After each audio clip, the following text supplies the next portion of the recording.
sa Nagkarlan!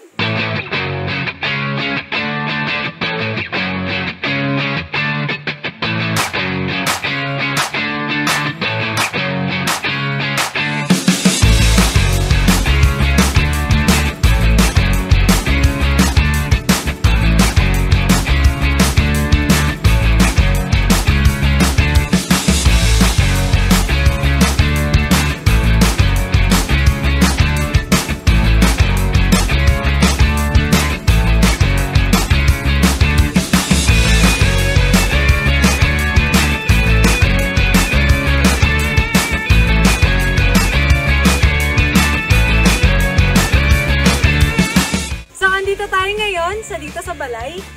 At syempre, bago ko maipakita sa inyo kung ano yung mga meron dito, mag-like and subscribe ka muna sa channel ko. Syempre, hit mo na rin yung notification bell para updated ka sa mga future videos ko. So, andito sa balay, na-discover ko siya sa friend ko dahil ito yung own ng family nila. So, andito tayo ngayon sa Banlit, Nagkarlan. So, samahan niyo ako, explore natin yung lugar na to. Tara!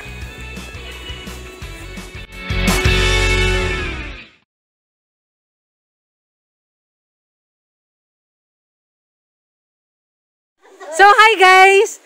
Kasama ko ngayon, syempre yung family ko. So, papakilala ko kayo sa kanila. Tara! So, andito yung mama ko. Hi! And syempre yung kakambal niya na tita ko. So, thank you po. So, tara! Dito naman tayo. So, nakikita nyo yung place. Puro siya mga halaman. Ito is, alam ko kalamansi ito eh. Ito alam ko kalamansi, tama ba? Kalamansi. Kasi naamoy yun sa dahon. So, lakad tayo ulit.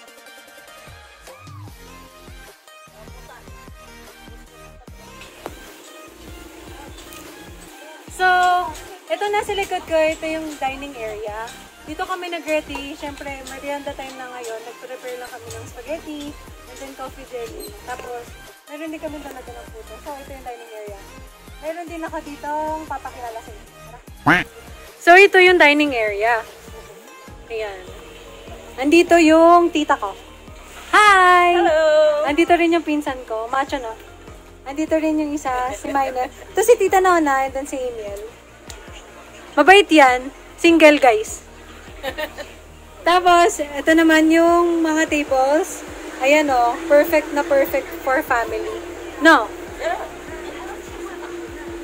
Isang like naman and subscribe! So, nandito, nag-prepare din kami dito. Ito yung pinakahanda namin for merienda. Simple lang, for family lang talaga. So, punta naman tayo dito sa ibang areas.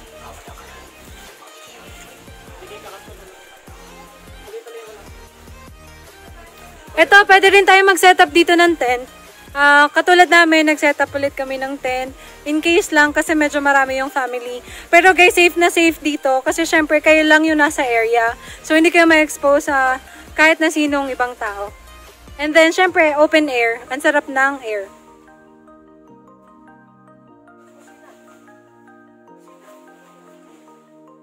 Papakita ko pala sa inyo yung kitchen nila dito. Ito siya, guys. Pasok tayo. Dito nyo ma-feel yung provincial vibes. Yung namimiss nyo sa mga probinsya. Sa mga kanya-kanyang probinsya nyo. Ito, dito. So, ito yung kalan nila. Ito, buksan natin anong laman nito. Spaghetti. So, ito yung spaghetti na favorite naming lahat. Yan yung best talaga na niluluto ng lola. So, ito siya. Yan. Nandito yung mga thermos. Diyan yung mga pitchel. Ayan yung mga water. So, tara. Meron pa tayong pupuntahan. Meron din pala silang ihawan. Ayan. Andito tayo sa pinaka-rest house. So, samahan niyo ako. Pasukin natin yung bahay. Tara.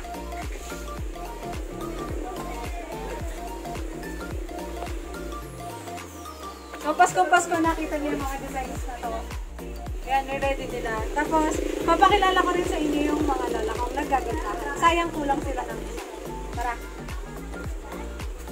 Ito si Lola. Ito si Lola Eden.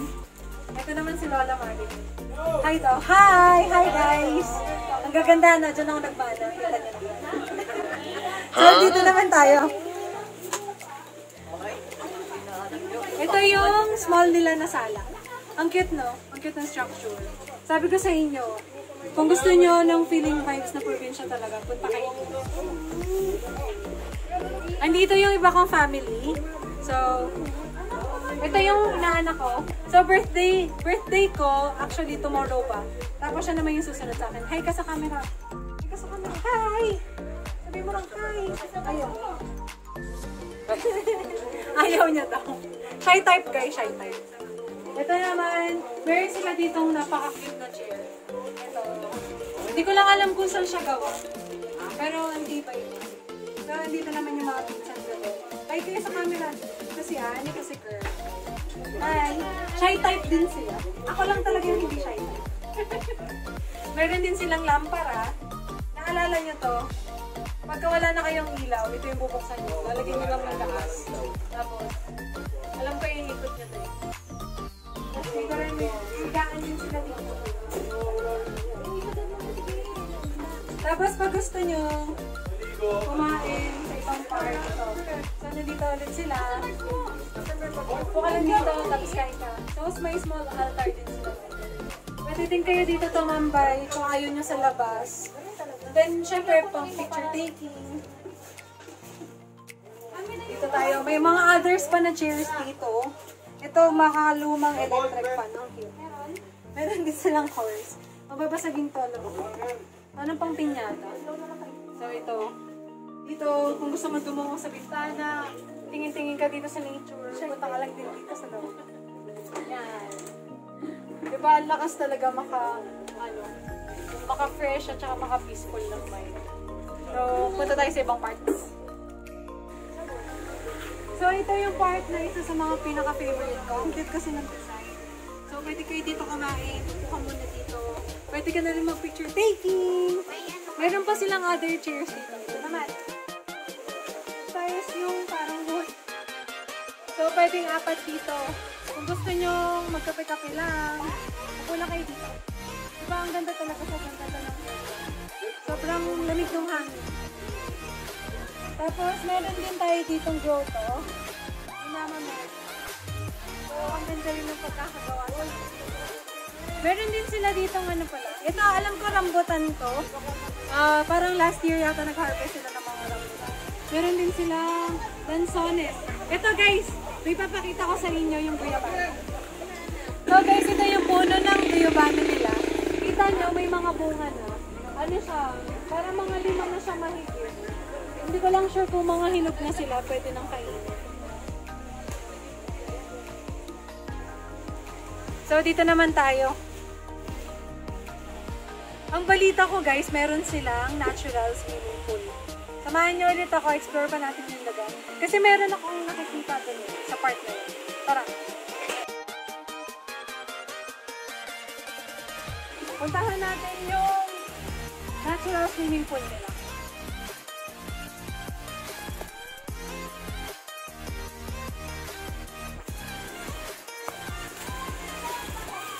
So, kasama natin dito yung owner ng place. Papakilala ko rin kayo kila Tito at kay Tita. So, nagme-merienda sila dito. May naririnig ako pagaspas ng mga tubig. Ito yata yung sinasabi nila na natural swimming pool. Tara. Guys, may bati! Ang ganda! Try natin kung makakapasok tayo. Pero medyo basa lang siya, kaya ingat-ingat lang. Tara.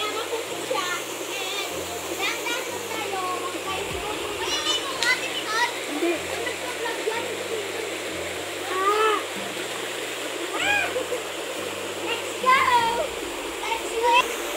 Gusto ko ma-experience yung tubig dito guys, so bababa tayo dito sa mga. Dahan-dahan lang kasi matula. Mabukong tayo sa mga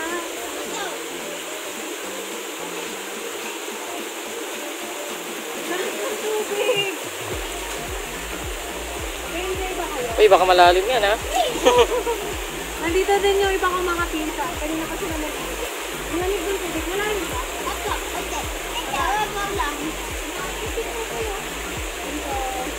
Dito ko siya. Hindi ko siya pwede maligo.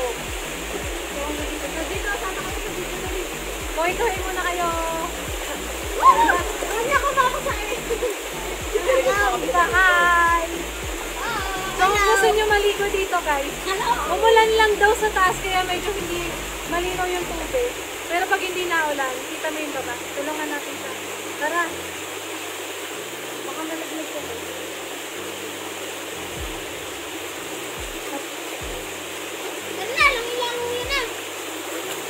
Meanwhile, Kita nyo naman guys, ang linis-linis ng paa ko, kaya mag-aalaw muna tayo. Meron silang poso dito, tara. Uy, sino to?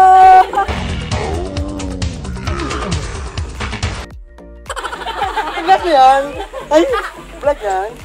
Tara, susubukan ko na natin yung poso dito. Ayun naman tubig. Tara na. Galing nga. Galing nyo mag-poso. Ay, kanlo ka? Hindi ka pa naliligo eh. Ayun na, naligo na kaya ako. Uy, huwag niyong masahin. Uy, yung puwet!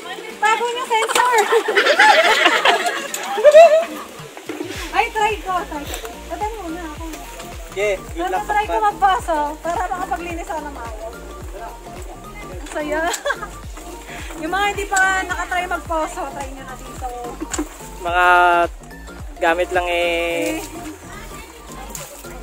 normal na tubig, di pa nakaranas ng pagpuposo. Kaya Ayan, pwede nyo matry yan dito. Ayan o. Happy birthday to you.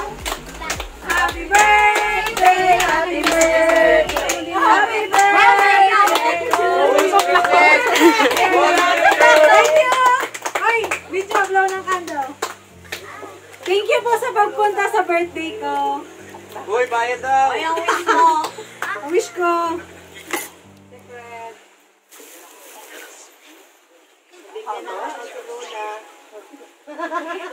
Ay, hindi mo na. Yay! Yay! Mag-like and subscribe! So, sobrang ganda nitong place. Alam kong gusto nyong makapunta dito. So, syempre, napakadali lang makapunta dito sa Nagcarlan. Simula po sa Canlubang, bumiyahe kami ng personal car. Dumaan kami diretso ng Calamba, Los Baños, Kalawan hanggang sa makarating dito sa Nagcarlan. Meron silang malapit dito na Buddha Resort. Paglagpas nila, pwede nyo nang ipagtanong tong lugar na to. Dire-diretso lang po yung daanan. Sa kanan makikita nyo. Medyo makipot yung daanan pero may mga parking areas pa naman sa labas. Kung gusto nilang mag-commute, pwede kayong pumunta ng Crossing Calamba. Sumakay ng jeep, dadaan ulit yun sa Halang, sa Los Baños, sa mga bayan ng Bae, and then Victoria. Meron tayong landmark sa Victoria na may makikita kayo na itik. Alam naman natin yung itik. So, mula doon, meron kayong maliit na triangle na dadaanan na parang bakod siya, kakaliwa sila, tapos dire-diretso. Medyo pataas lang yung mga daanan pero medyo nakakahilo sa mga hindi sanay. Pero worth it yung place, guys. Kasi after nung road trip, meron pa dito, ito nga yung rest house na talagang feel at home ka. At syempre, sobrang nakaka-lessen siya ng stress sa labas. Gusto nyo mag-unwind with family. Gusto nyo pumunta dito with your loved ones. Pwede nyo sama si tatay, si nanay lang, or yung mga kapatid nyo. Or gusto nyo isama yung jowa nyo, yung girlfriend or yung boyfriend nyo. So, ito yung perfect place para i-celebrate ko ano man. Birthday, katulad ko, anniversary, and then, pwede rin tayo, kung possible, christening. Why not? So, guys, maraming salamat ulit sa pagsama sa akin sa video na to, hanggang sa dulo na to. And, I hope na panoorin nyo pa lahat ng mga future videos ko. So, again, please like and subscribe to my channel. Thank you! Mwah!